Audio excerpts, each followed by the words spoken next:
Russia may be on the other side of the world, but it does have friends abroad, some of them right in our backyard. One of the country's major allies, Cuba, sits just 90 miles from America's shores, and in the past has helped Russian threats hit closer to home.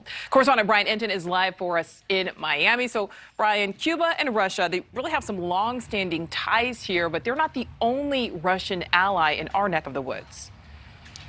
Yeah, Nicole, there are several Russian allies in both Central and South America. It's not uncommon for there to be Russian ships and subs in those areas. Those allies not far from where I am in Florida.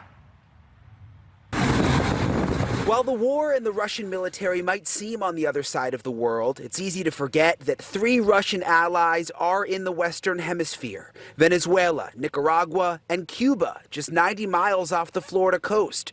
Russian warships have docked in Cuba over the last decade. This is video from the Russian Navy pulling into Havana in 2013. Enrique Amor has seen the Cuban-Russian relationship up close. He was working at the port in Cuba when Russian supplies arrived during the Cuban Missile Crisis back in 1962.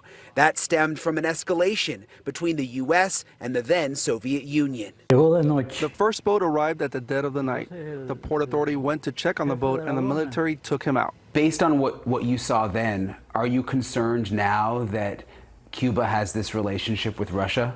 With that kind of government system, anything is possible. Please signify those against. At yesterday's United Nations meeting, Cuba and Nicaragua abstained from the vote condemning the Russian invasion into Ukraine. Russia feels far away for a lot of Americans, but Cuba is just 90 miles off the coast of Florida. Is that a reason to be concerned?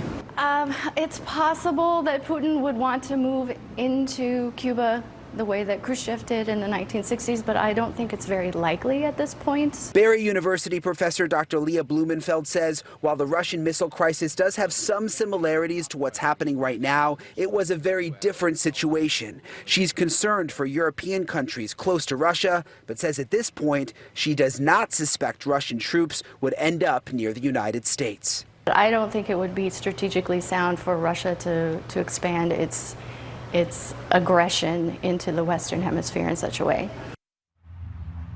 And in many ways, Cuba is run much like Russia is. There are reports that there was actually a Cuban who took flowers to the Ukrainian embassy a couple of days ago and was arrested by Cuban police. Nicole? Well, and Brian, pretty interesting, abstaining on that vote to condemn Russia.